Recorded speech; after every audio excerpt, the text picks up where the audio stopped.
morning, good afternoon, good evening. My name is Jen Guile. I'm with NGINX Product Marketing, and I'm here to kick off the final live stream for our Microservices March Kubernetes Networking Series. And here with me today, again, back on the NGINX webinar stage is Andrea from Learnk8s. Hey. Hello. Welcome, everyone. How are things over in Italy? Not Italy, Amsterdam. Oh, you're in Amsterdam. Yeah, but it's so good. Yeah, no, here it's great. We had a super nice couple of very sunny days. Enjoyed the nice weather outside, which is unlikely for Amsterdam. I was going to say, I'm in the Seattle area. I think our weather is very similar. So today, Andrea is going to be talking about advanced Kubernetes deployment strategies, which is going to include looking at Canary deployments, blue-green, etc. We have our little canary here on the screen, and we'll be demoing how that looks using NGINX Service Mesh. So if you take a look at the video description, you'll see links to the companion blogs. We have one with a collection of resources that will dive deeper into these topics, and then another includes the lab guide that Andrea will be demoing today. If you're new to Microservices March, this is the fourth in the series. All of these live streams are available through our YouTube channel, so you can catch up at any time. And if you are participating in the full program, make sure you check out the technical reading and videos, again, linked in the description. And you can actually do the lab that Andrea is showing today in our browser-based environment if you register through nginx.com/mm. And we hope you'll join us on Slack to talk about these topics. So with that said, Andrea, take it away. Hey, hello, everyone. And yeah, again, welcome from my side to this last episode of Microservice March, of NGINX Microservice March. Very happy to be here to talk to you about traffic shaping. So over the past couple of weeks, every Monday, we touched on a different topic. We started talking about generic and, talking about what Kubernetes is, what an Ingress controller is. We approached then API, now we approach security. And today I'm here to talk about traffic shaping and how NGINX Service Mesh in particular can help us make our deployment better and help us to shape the traffic flowing inside our cluster using NGINX Service Mesh. Couple of words about myself. Hello, everyone. My name is Andrea Giardini. I'm an instructor at Learnk8s, and I'm a freelance cloud and infrastructure engineer. You can follow me on Twitter at Giardini Andrea. I publish some content related to Kubernetes and as well on the Learnk8s blog. So make sure you follow us on our social account. Make sure also to follow NGINX social accounts at nginx.com/mn for Microservice March. As Jen just mentioned, even if you didn't manage to attend some of the previous webinars, that's absolutely no problem. All of them are recorded and available on YouTube, LinkedIn, Twitter, and so on.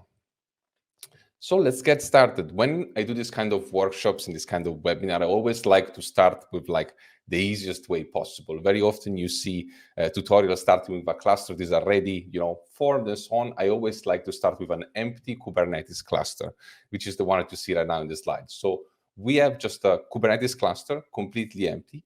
And this also what represents is the fact that you will be able to apply what you will see today, not only on your local machine using Minikube or other tools like that, but on any kind of Kubernetes clusters out there. So if you're running on AWS, on Google Cloud, on Azure, or your own on-prem infrastructure, these guides still apply.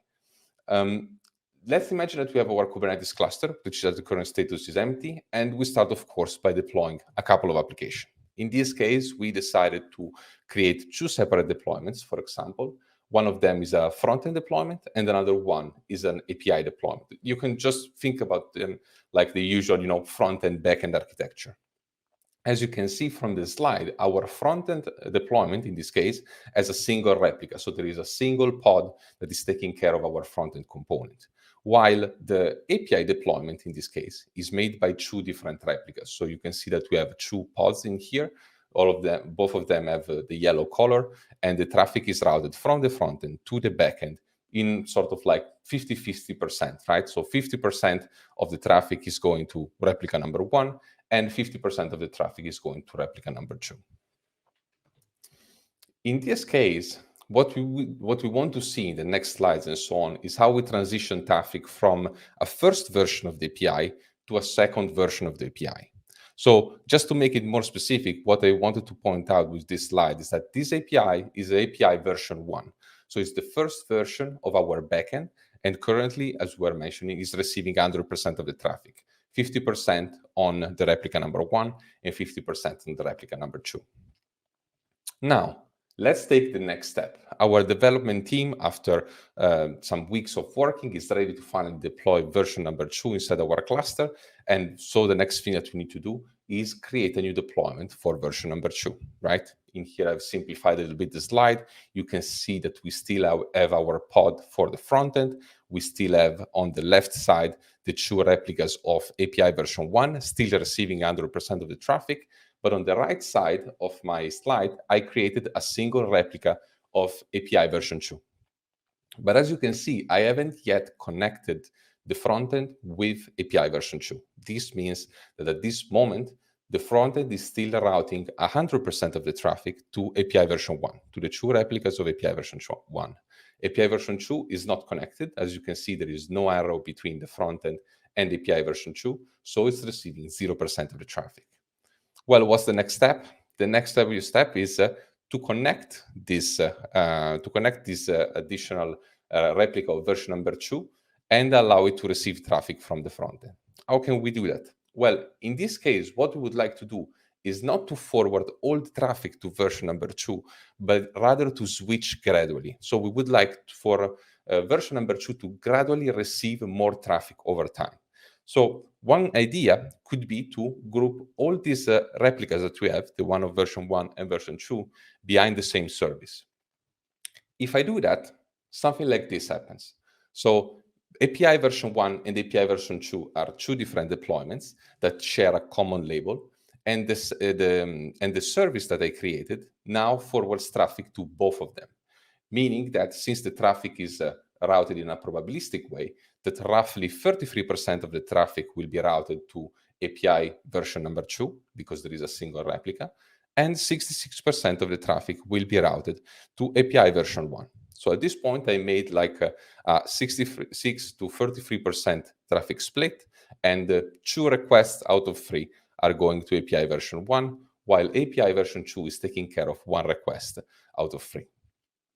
Now, as I see that API version 2 is handling the traffic correctly, it is behaving the way I want, that there is no alarm triggered, all my monitoring signals and so on are going well, what I can do next is to increase the number of replicas of API version 2, right? I want to route more traffic to it. By having an equal amount of replicas between API version 1 and API version 2, in this case, 2 replicas for version 1 and 2 replicas for version 2, what I get out of this is a 50-50% split. So a request that comes from the front end to the backend has equal possibility to end up on the version number 1 or version number 2 of the API. So I've increased the traffic going to version number 2. So right now the traffic is split 50-50.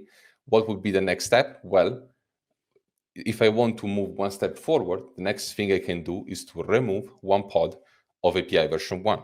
In this case, I have the opposite thing that I used to have a couple of slides ago, where API version 1 is now receiving a third of the traffic, while API version 2 is receiving 66% of the traffic. And finally, once I'm fully confident that API version 2 is working correctly, all my monitoring signals and so on are working, and they're showing me the right metrics, I can finally get rid of the deployment of API version 1, and now API version 2 is up and running, is working correctly, and it's receiving 100% of the traffic from the front end to the backend. So we sort of fixed the problem, right? What we wanted to do is do some traffic shaping, and we fixed it by playing with the number of replicas, right? So by influencing the number of the replicas of deployment 1 and deployment 2, we basically managed to do some traffic shaping, meaning that we could route at the beginning 33% to 66% or 50-50. Of course, by playing with the number of replicas, I can also reach like percentages that are much smaller. For example, I could deploy 9 replicas of version 1 and 1 replicas of version 2 to get a 90% to 10% split. But the question is this the best solution? Is this the best way of doing this thing? Does it make sense to spend so much time playing with replicas of different deployment just to achieve something so simple? What if there is a better solution? What there is a way of defining traffic rather than with the number of replicas as a percentage? What if I want to, try to draw something like this? What if I want to have something like, well, I have one replica of version 1, I have one replica of version 2, and I just want to route 80% of the traffic to API version 1 and 20% of the traffic to API version 2. If I would want to do that just with replicas, what I would have to do is to create 4 replicas of version 1 and 1 replica of version 2 to obtain this split, right? And they might actually not be needed because maybe my frontend is not sending that much traffic. Is there a way that I can achieve this by using different tooling? How can we do that? Well, this is what we will see NGINX Service Mesh is for. NGINX Service Mesh allows us to route traffic inside the cluster with a specific percentage and weights. How does it work? We will see it in detail during the demo. But the idea is that when we are using NGINX Service Mesh, the Service Mesh attaches an NGINX proxy to each pod that is part of our cluster. This container that is added to every pod is called a sidecar proxy, meaning that all the traffic that is outgoing and incoming from our pod and to our pod will be forwarded through the NGINX proxy. And by using this proxy, we can do some smarter traffic shaping inside our cluster. How can we do that? We will see that in the demo as well. It's using CRDs. CRDs are the customer source definition. If you've been using Kubernetes for a while, you probably know what they are. They're basically resources that are custom to Kubernetes, that they're not included in the vanilla Kubernetes distribution, but that they can be installed. In this case, they will be installed by the NGINX Service Mesh. The idea is that I can create a customer source definition like this one of kind traffic split, as you can see in the second line. And then in the lower part of the definition, this is a YAML file like any other Kubernetes resource, I can define how I want my traffic to be split. So in this case, what I'm saying is that for the service backend-svc, I want the traffic to be routed 80% to backend version 1 and 20% to backend version 2. And you can see, since I'm managing this as a Kubernetes resource, it means that I can include it easily inside my Helm chart. I can include it easily into my GitOps repository and so on. And change also the traffic inside my cluster as a code as well. What we get out of this is that by changing the traffic split resource, we're basically shifting traffic from one backend to the other. And remember that we're doing this now without doing any kind of creating new replicas, removing replicas, and so on. Everything is happening just inside the traffic split CRDs. Let's have a look at it, and let's see how we can do that using the power of NGINX Service Mesh. Okay, so here you have on the right the page of the GitHub project of NGINX Service Mesh. You can find it under the NGINX Inc. organization. And on the left side, here you have my terminal. So the first thing that I'm going to do is, of course, starting Minikube. You will have to start with a couple of different parameters. These are needed in order for NGINX to work correctly, but you can find all those parameters in the NGINX blog. So over there, you have all this tutorial. You can follow them by yourself on your laptop. You can try them out on your cloud deployment. That's absolutely no problem. But remember that when you start Minikube and you want to use NGINX Service Mesh, you will have to do that. You will have to add this couple of different extra configuration flags. So up here, these 4. Okay, good. So Minikube is now up and running. I am just going to clear the screen, do kubectl get pod dash uppercase A. This will print all the pods inside my cluster. As you can see, it's a brand new cluster. There is nothing more than the core components of Kubernetes, right?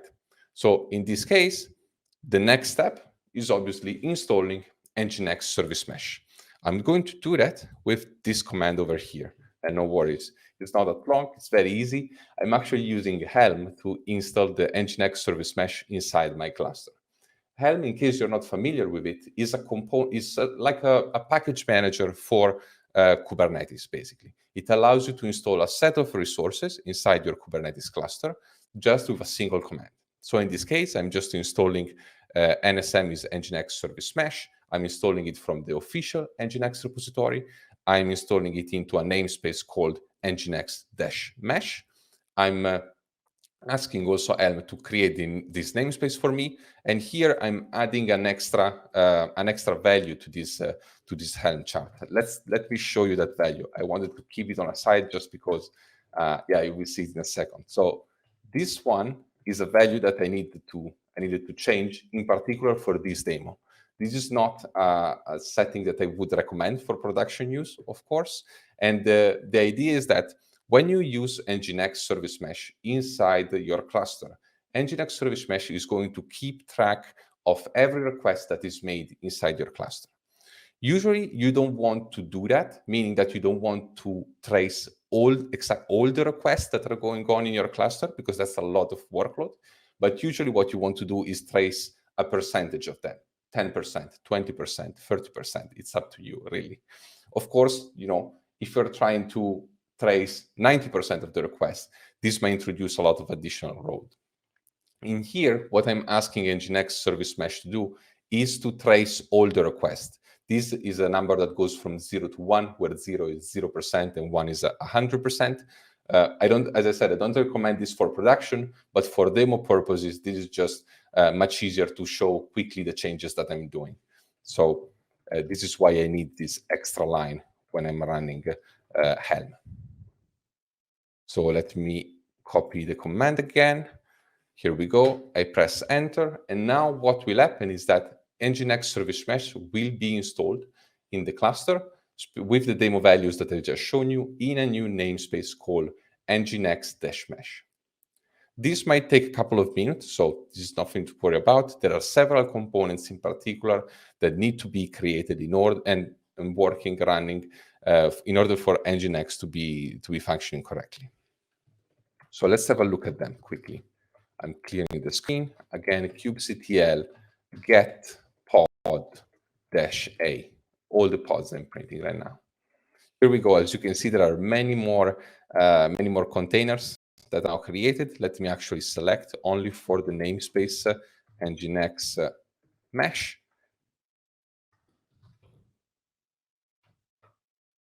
In this way, we can see all the pods that are part of NGINX mesh namespace only. So as you can see, different pods have been created. In particular, 7 different pods have been created. We have NGINX mesh API and metrics, which are core components, as you can imagine, to the NGINX mesh. But also, there are a couple of external components that we can talk about. There is a monitoring agent, Prometheus. Some of you might be familiar with the Prometheus monitoring system, together with a Grafana dashboard. This will allow us to see some statistics about NGINX mesh, number of requests that are going on, health status, and so on. Then you see down here that there is a NAT server. NAT server, if you're familiar with it, is nothing more than a message broker. So it's basically a tool that NGINX service mesh uses to send and receive messages in between different components. There is a Spire agent. This is our certificate authority. Basically, what NGINX service mesh provides out of the box is also MTLS encryption between different pods. What the Spire agent and the Spire server do is making sure that all these pods have a certificate and that they can communicate in a secure way, basically.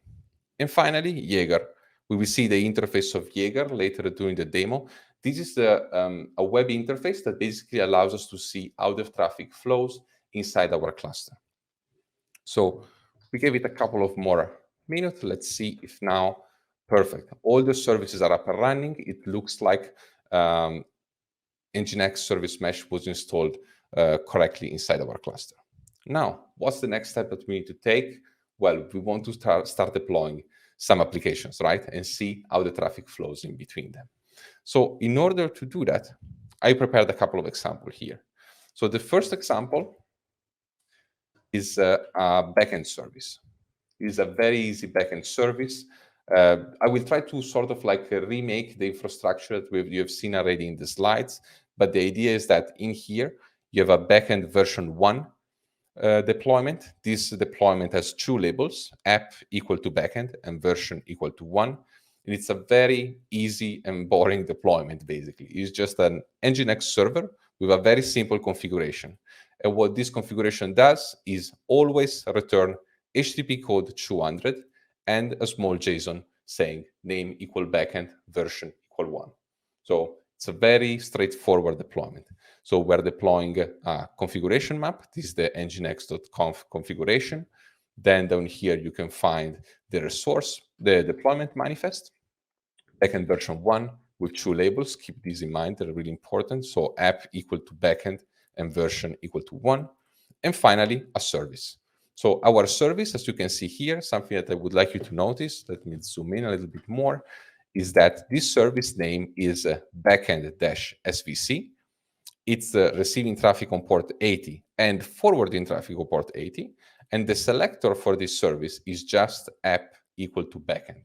So remember that this deployment has two labels, app equal backend, version equal 1, while this service has a single selector, which is app equal to backend. We will see later why this will come useful. So let's save this. And now what I'm going to do is to clear the screen and do kubectl apply-f demo backend version 1.yaml. Press enter. As we can see, config map, deployment, and service have now been created. Let's have a look at them and make sure that everything is healthy. At pods in the default namespace, default. Okay, here we go. We have our pod up running. This looks nice, but if you pay attention to what I've shown you before, in part of the deployment part, you should see something suspicious in here. What we have done before is create a deployment with a single container inside. But what do we see here?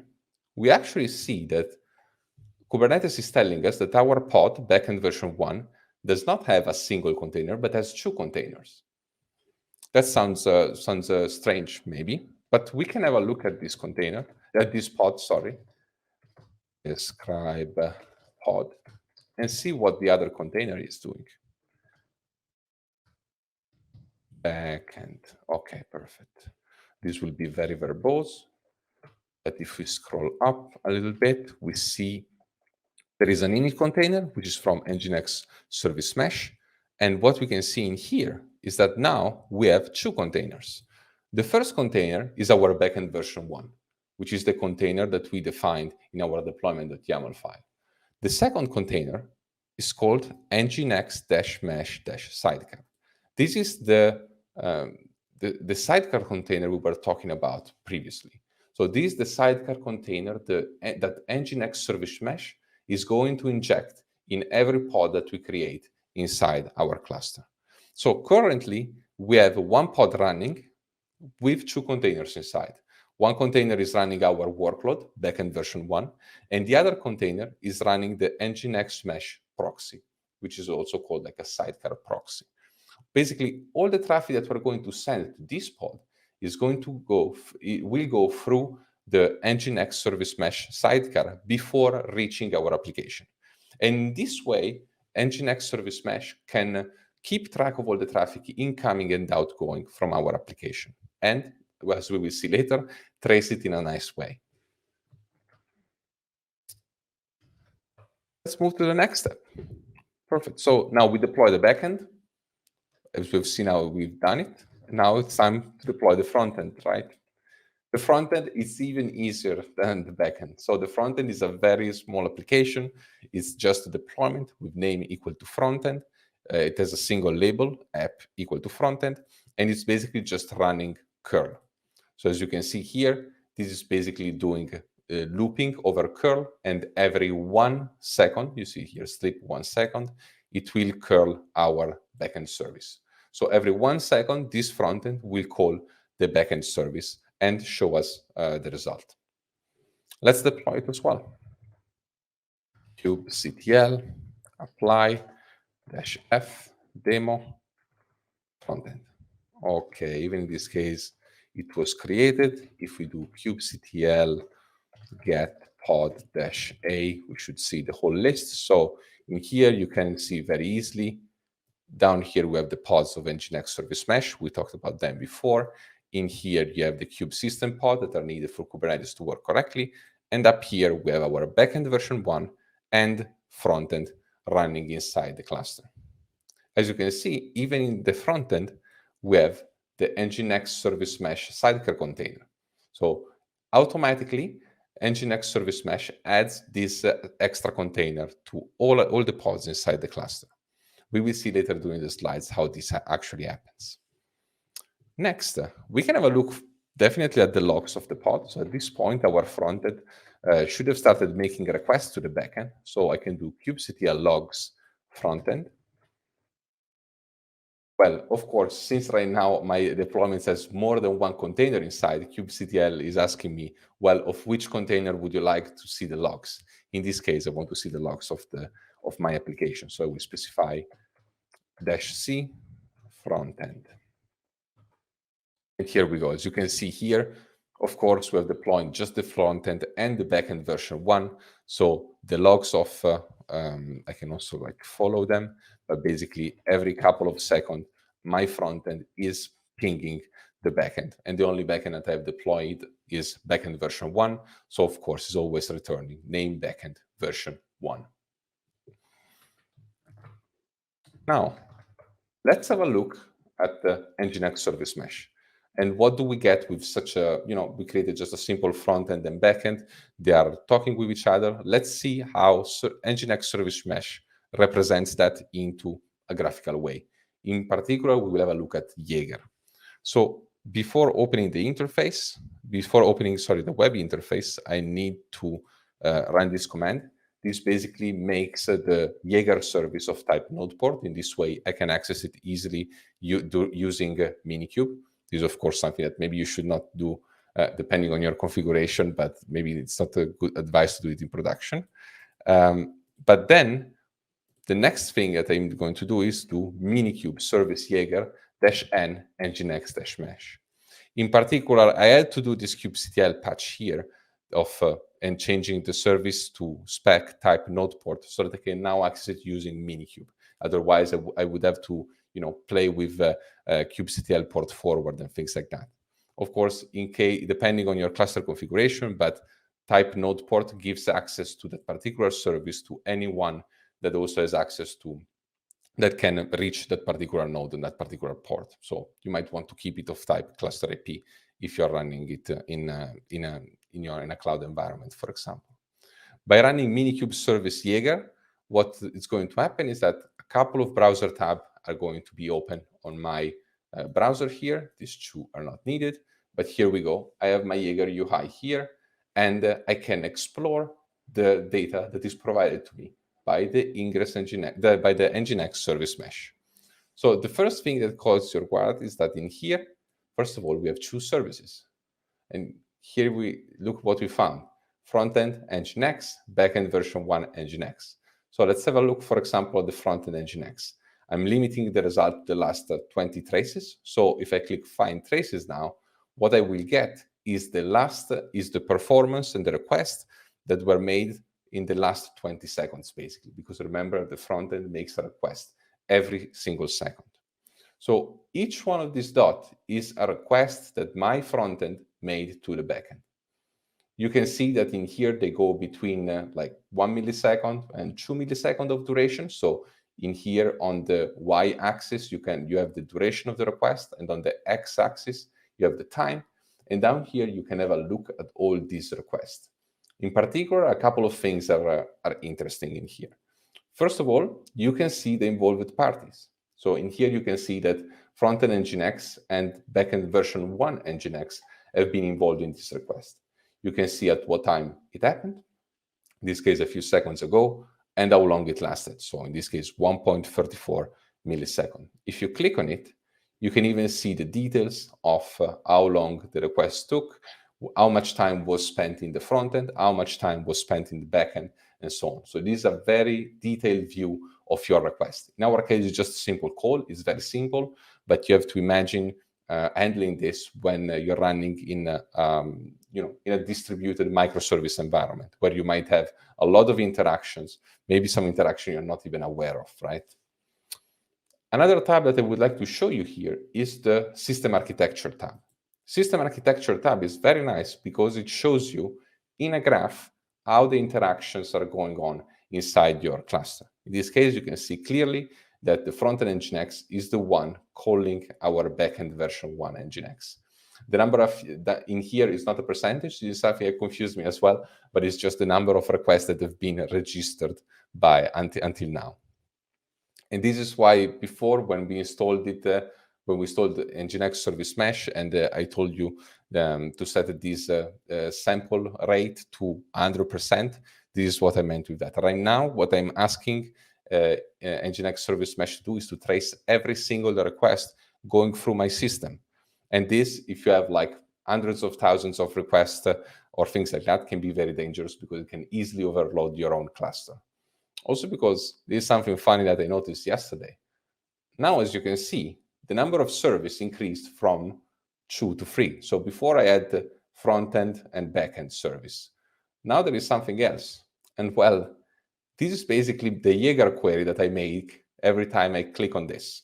So every time I click this, of course, I'm making an HTTP request, right?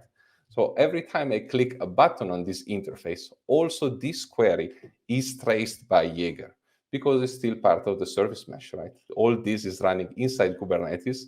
All this is running as pods inside Kubernetes. So also these requests are traced, which is which is impressive. I found it funny yesterday when I saw the number 3 here, and I was like, well, strange. Perfect. So right now, our use case was very simple, very straightforward. Let's now move and make the example a little bit more complicated, okay? Well, the first thing I'm going to do is to deploy a second version of my application. So right now, what I want to do is to deploy version 2 of my backend, and then we will see what happens. So I have it already here. It's ready to be deployed on this file. Let me show it to you quickly. This is almost identical to backend version 1. There are just a couple of differences. The first difference is, of course, that in this case, I'm returning HTTP code 200, and the JSON says name equal to backend, version equal to 2.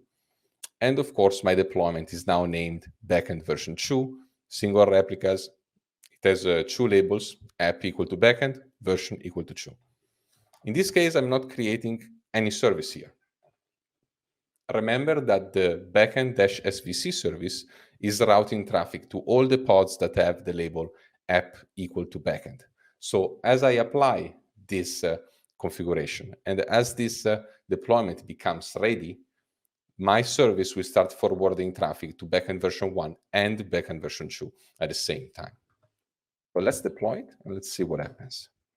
So kubectl apply -f demo backend version 2. Perfect. Let's clear the screen. kubectl get pod -a. And we see up here that now we have the version 1 of the backend that is running. Down here we have version 2, and finally our frontend. And since backend version 1 and backend version 2 are behind the same service, what I should see right now, if I do kubectl logs frontend -c frontend, is that my frontend is sending roughly 50% of the request to version 1 and 50% of the request to version 2. Both of them have 1 replicas. Services use a probabilistic way of forwarding resources to the pod that match their selector. So I would see that around 50% go to version 1 and 50% to version 2. So if I follow and press enter, here we go. You can see it in here, requests are flowing. And as you can see, you have version 1, version 2, version 1, version 2. They are basically, the requests are alternating between the version 1 of the backend and the version 2 of the backend. Let's see how does it look like in my Jaeger interface. So I'm just going to click Find Traces again. This gives me always the last 20 traces that have been collected. If I click Find Traces, some traces here are still incomplete. This is why you see this small dot. I can try to click it again just to see if maybe they're getting updated. Here we go. So by the time I clicked again, the trace was completed. So you can see this difference even on Jaeger, right? Because now you have some traces like this one, where the front-end NGINX and the backend version 2 NGINX are involved, and some traces like this one, where front-end NGINX and backend version 1 NGINX are involved. Now, this is a bit unlucky that we get like backend version 2 and front-end NGINX with two colors that are very similar. But yeah, you can see that in here, you have version 2 of the backend, version 1 of the backend, version 2, version 1. So yeah, as I was saying, roughly 50% of the requests go to version 1 and 50% of the requests go to version 2. You can see it clearly in here. Of course, this is also going to be represented in our system architecture. Let's have a look at it. Our DAG now shows clearly that our front-end deployment is sending requests to backend version 1 and backend version 2. The difference between these two numbers, as I was saying before, represented the number of traces that have been collected. So in our case, we spawned backend version 1 way before backend version 2. So as you can see, there are more traces collected for backend version 1 than for backend version 2, but that's perfectly normal. The idea is always that right now we are collecting all the traces that are running inside our system, but obviously, in case you are running on a production system, you don't want to trace all the requests going through your cluster. You might want to trace, just a certain percentage, maybe, especially if you have clusters that are running like a high, where you have like many requests and so on. Perfect. Now, in the next stage, what are we going to do? So let me split this terminal here and go down here. So this is the same shell, the same repository that you will also find on the NGINX blog, in their guideline, in their tutorials and so on. So now we want to use the traffic split CRD to split the traffic between version 1 and 2 without having to touch the number of replicas that are running inside our system. So we want to decide how much traffic is going to version 1 and how much traffic is going to version 2 without having to scale up and down our deployments, right? This was the point of the whole demo. So let's have a look at the resources that we need to create and how we can configure them. So the first resource that we need to create are a couple of extra services. Why is that needed? Well, we created backend-svc. That's a service that routes traffic to both our deployment. Now I want to create two services that instead are specific. So I'm creating a service called backend-1. Let me remove this top part for now. We will get back to it later. I want to create a service called backend-version1. And as you can see, this service is routing traffic exclusively to my backend version 1 deployment. And then I'm creating a second service called backend version 2. In this case, I'm asking this service to route traffic exclusively to the pods that are part of the deployment of backend version 2. Let's go on and create these two services. kubectl my-f demo services. Here we go. Two services are created. I can even list them. kubectl, let me clear the screen. kubectl get service and default. Here we go. I have the default Kubernetes service that you find in every namespace, and then I have 3 different services: backend-svc that I created right at the beginning, and then backend version 1 and backend version 2. Now, the last component that we need in order to do traffic shaping using NGINX Service Mesh is a CRD called traffic split. Let's have a look at it. We've seen it in the slide, but I want to show you what I'm applying to our cluster. So in this case, we have a CRD of kind traffic split. Remember that this CRD is not available out of the box inside your Kubernetes cluster. This is something that is provided by NGINX Service Mesh. So you will have to install NGINX Service Mesh before applying this manifest. The name of this traffic split is called backend-TS, which stands for traffic split. And then what I'm saying in here is, well, the service backend-SVC should route traffic in the way specified below. So let's imagine that I'm actually in a production environment, okay? I want to route 100% of the traffic to version 1, which is the version that they consider safe, that it works, and 0% of the traffic to backend version 2. So what I can do now is save this manifest. I'm going to show you again down here the logs of the application. As you can see here, the logs of my frontend are still flowing. Now I apply kubectl apply dash f demo 5 split.yaml. Have a look. Right now, our requests are 50-50%. So 50% going to version 1, 50% going to version 2. Remember that our frontend is targeting backend-SVC, which is just a normal Kubernetes service for now, the routing traffic 50% to version 1 and 50% to version 2. Let's see what happens as soon as I apply traffic split. I apply this traffic split. We put a couple of spaces and have a look. Down here, what happens right now is that I'm only eating backend version 1. So my frontend now is still targeting the same service, but our NGINX service mesh is now forwarding traffic only to version 1. And that's because inside my traffic split that I defined here, I clearly specify that I want backend version 1 to receive 100% of the traffic and backend version 2 to receive 0% of the traffic. So the traffic right now is split in this way. Let's try to play with these numbers and see what happens. So the next thing I'm going to do is forward 75% of the traffic to backend version 1 and 25% to backend version 2. So roughly, I should see 3 requests going to version 1 and 1 request going to version 2. Let me save this file. I will apply it again. Add a couple of spaces in here. So we see still the request going to version 1. And here we go. Some requests are also going to version 2, as you can see. Of course, you don't have to think it in a way that exactly I will always have a 3 requests to version 1 and 1 to version 2. But it's roughly, I mean, the idea is that when you have like a lot of requests coming in, 75% will go to version 1 and 25% to version 2. But you might even have 2 requests, one after the other, both going to version number 2. But you can see in here that now traffic is routed both to version 1 and version 2.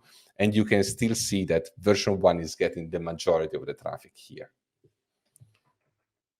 I can, of course, just go back to the usual way services work and say, well, I want now the split to be 50-50. So 1 request for version 1 and 1 request for version 2. And when I apply it, you should see that directly in my logs. So the idea is that now we get a 50-50% split. So the same amount of requests go to version 1 and the same amount of requests go to version 2.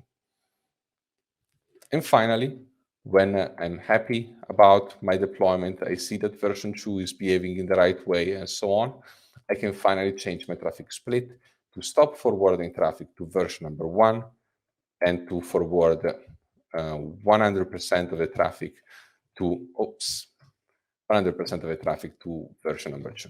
So in this way, what I'm saying is I don't want traffic routed to version 1 anymore, just forward 100% of the traffic to version number 2. I will now save this traffic split. Of course, I will apply it. And down here now we should see that 100% of the traffic is flowing to version number 2. You can see that every time our frontend is showing backend version 2. So we always get the same answer, and the answer always comes for version number 2. During all this time, Jaeger in here has been tracing all our requests. So you can see that down here, we have a whole bunch of requests just to version 2. And this is just because I'm tracing the last 20 requests, right? So it's always interesting to see how this works. In here, of course, it's showing me that some requests before we're going to backend version 1. But yeah, Jaeger is a very nice way to have a look at traces, to see how long they last, to see which components are involved in a certain request, because sometimes it might not be obvious. Now, in an example like in this one, we have just a couple of a couple of different deployments that can interact with each other, but imagine this as scale, right? Perfect. So why you might want to use a service mesh, why is it useful, why you should use it, why you should not use it. So these are a couple of the advantages that you get with a service mesh. And this is also what we've seen today. The first advantage is definitely observability.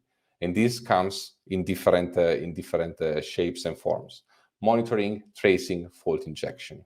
Of course, when you install a NGINX service mesh, as we've seen before, you also get out of the box Prometheus and Grafana, so you can use also that for monitoring. We haven't seen it during the demo, but it's pretty easy to use. We've seen tracing using Jaeger, so the possibility to analyze all the requests that are going on into your cluster and see which components are interacting with each other, if a certain component is slower than other, why certain requests do not perform as others do. And finally, these are something that we haven't touched during the demo, but it's quite interesting. You can also do things like fault injection. If some of you are already doing some practice like chaos engineering and so on, this might become really useful. This means that basically I can see, well, let's imagine that the communication between these two microservices doesn't work. And I can see how my system behaves when there is a fault inside my cluster. So I'm basically on purpose injecting faults inside my cluster to see how my application behaves. And if the application doesn't behave correctly or doesn't behave in the way I want, I can then make sure to fix that problem so that I don't find out about problems in production when everything doesn't work and I get paged at 4 a.m. in the morning.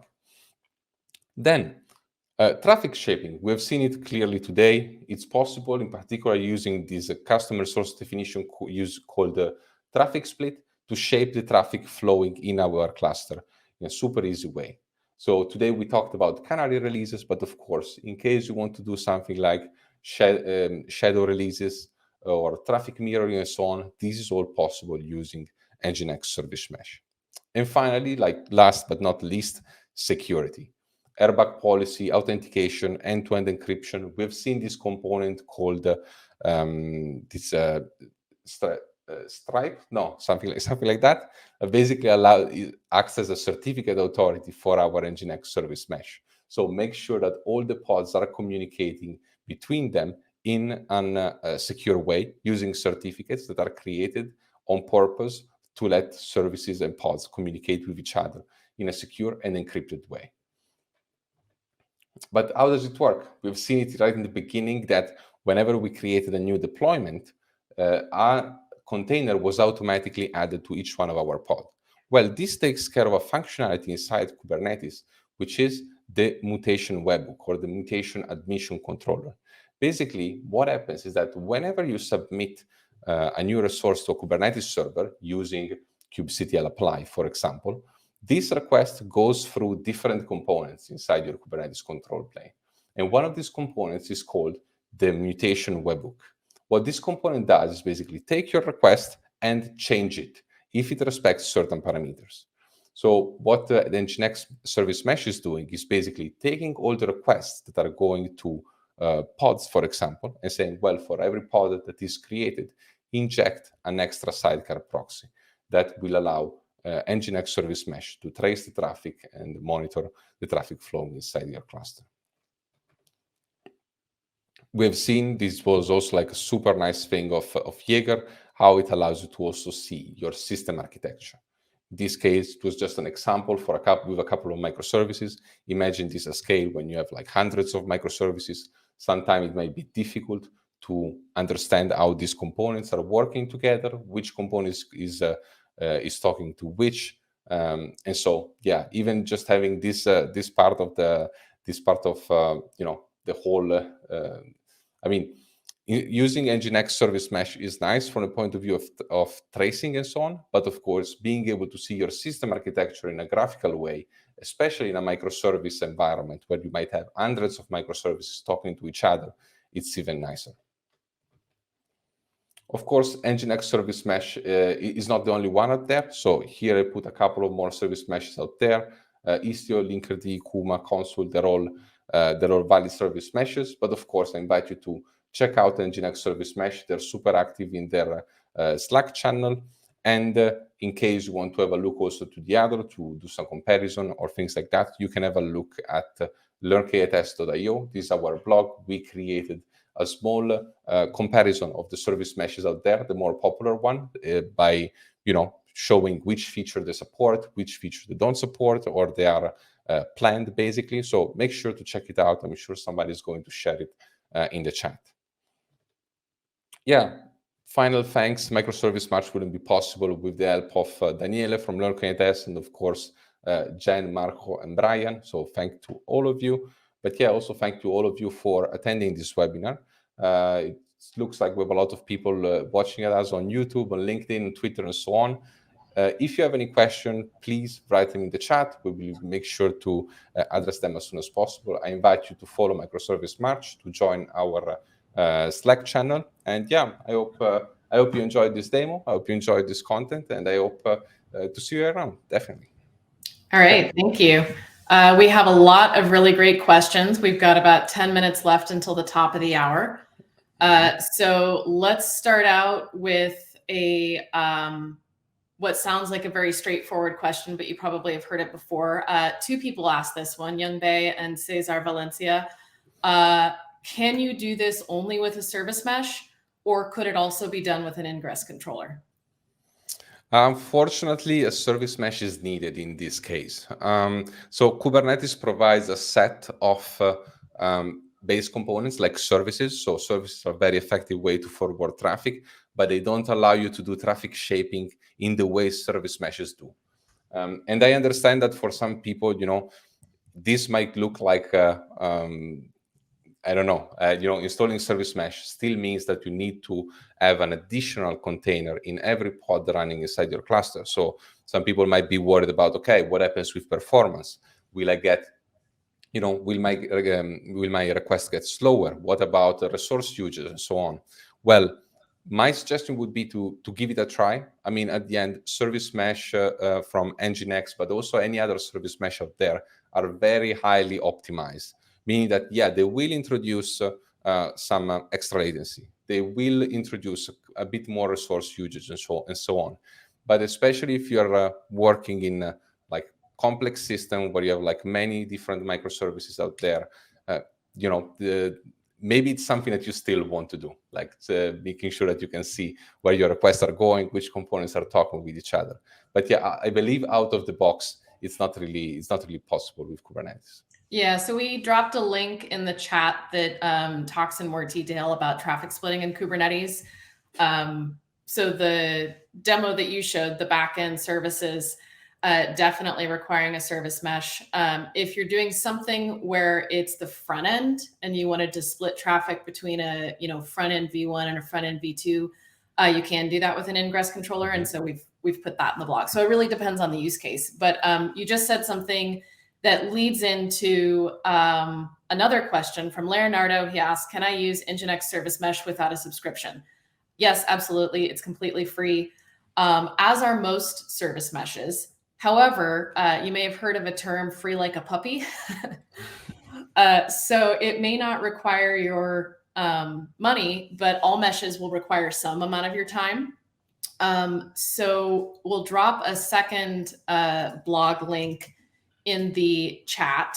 Oops, there we go. Let me put it over here so we can get that in, on how we recommend deciding how to choose a mesh, if you're ready or not. And so Andrea, I'll pose the question to you. How do you help people understand whether or not they're going to get value from a service mesh? Very good question. Very good question indeed. So first of all, one thing that I want to point out is before you go into the rabbit hole of choosing a service mesh and so on, I recommend having a certain experience with Kubernetes, first of all. Kubernetes networking, if you have followed a course about Kubernetes, you know that Kubernetes networking is already quite complex. Let's put it in this way. And a service mesh, not only NGINX service mesh, creates another networking layer on top of that. This means that when something goes wrong, things are even more difficult to debug. So the first recommendation that I would do is take some time to understand how Kubernetes how Kubernetes networking works. Have some experience with Kubernetes itself, and once you feel confident enough, start digging into the world of service meshes. Then, how do you choose between different service meshes? Well, depending on the cloud provider where you're running, you might have some of them as a managed service. That's definitely a good thing to evaluate. But also, I'm sure in the link that you posted, but also in our comparison on the Learnk8s blog, you can have a look at which features you need. Because some service meshes, for example, do not support UDP. That's just an example. Some service meshes support only certain type of authentication or authorization and so on. So it's more of a matter of finding out the one that checks all the points in your checklist. And then just giving it a try, basically, in a testing environment. I would recommend. So test it out in a testing environment to create don't put it straight in the prod. Yeah, no, don't go straight from because you are going to get hurt. Let's put it this way.